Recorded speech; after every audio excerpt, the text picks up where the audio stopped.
Milling cutter type plate splitting machine can be any shape. At the same time, the stress is small. Cutting edge without burr, but also can be. Differential cut PCB board.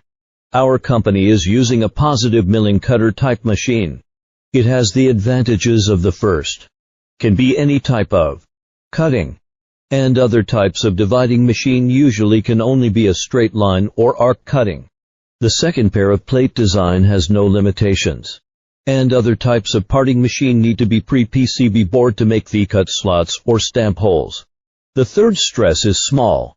Will not cause deformation or damage to the PCB board.